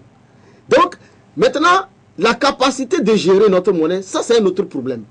C'est parce que nous avions végété, nous avions vécu dans une culture de subordination, de paternalisation avec la France, qu'on nous a fait croire que nous sommes incapables de gérer notre propre monnaie. Le Ghana, le Nigeria et autres, malgré toutes les difficultés, ils gèrent leur monnaie. Mais le franc CFA, avec la communauté dans laquelle nous sommes, doit être réformé et arrimé, pas nécessairement avec l'euro, mais avec un panel de monnaie pour nous permettre de faire des échanges sans passer nécessairement par la France avant d'aller en Chine ou je ne sais pas par où. Donc, la souveraineté, c'est vrai, ce n'est pas seulement l'arme nucléaire. Moi, c'est l'identité d'abord et la capacité de gérer sa propre identité. Si vous permettez, je vais faire quelque chose. Je vais dire quelque chose que le professeur Kodjo Lumo, paix à son âme, nous avait dit, ça nous a fait rire. Mais je vais le dire, peut-être ça va vous faire rire. Il a comparé la monnaie comme les testicules de l'homme. C'est la partie vitale. Si vous permettez quelqu'un de vous attraper par les testicules, c'est que vous n'êtes plus libre. Et nous avions pris notre partie vitale que nous avions remis à la France, qui fait ce qu'elle veut, et nous dit ce que nous devons faire. Il faut quand même qu'on se batte pour, en tout cas, nous libérer de cette Alors, sur cet argument, ça vous convainc? Non, du tout. Non, j'espère qu'il va se battre pour avoir la monnaie. De toute façon, moi je sais que dans le monde actuel, je ne veux pas qu'on ait une monnaie qui fasse l'objet d'un piratage informatique, par exemple. Nous sommes dans un monde extrêmement compliqué. Si les États-Unis, même les systèmes électoraux des États-Unis d'Amérique, ceux qui ont inventé les systèmes informatiques se font pirater, je ne vois pas 14 pays de la zone UEMOA. Bon, écoutez, en plus, ce que moi je demande aux gens, eh bien, harmonisons, structurons nos économies. D'abord, au jour d'aujourd'hui, nos économies ne sont même pas des économies orientées vers l'extérieur. C'est-à-dire, nous n'exportons rien du tout. Mais une économie qui n'exporte rien du tout, vous avez besoin de la monnaie pour faire quoi? Tout est importé. C'est parce que pendant longtemps, la France nous a fait croire qu'elle est là pour protéger tout et nous sommes de fait. Non, c'est pour ça que nous voulons sortir.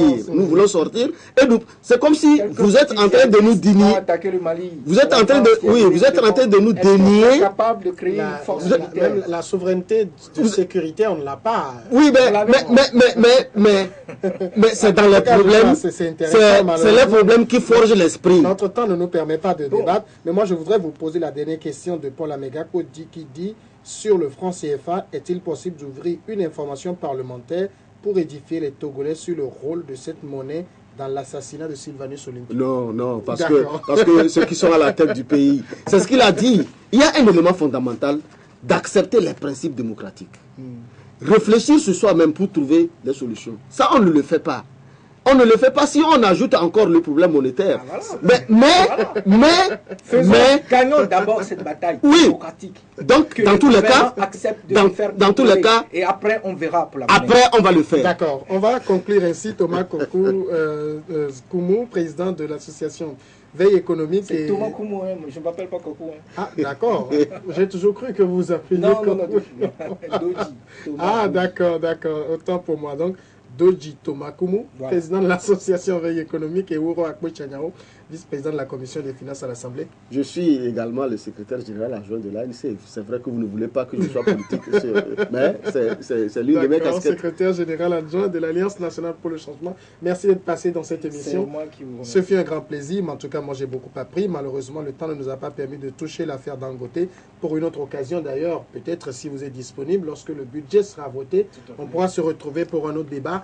Quant à vous, merci de nous avoir suivis. Continuez de faire le débat avec moi sur Facebook, Samuel Niaoui tout simplement. Ou vous allez sur YouTube, sur la page En Oeil sur l'actualité. Vous verrez toutes les émissions. D'ailleurs, celle-ci sera en ligne dès lundi. Je l'ai déjà dit pour le WhatsApp. J'ai arrêté de donner le numéro parce que je reçois des messages bizarres. Je trouverai un numéro plus approprié pour qu'on fasse les échanges là également. Je vous retrouve le dimanche prochain.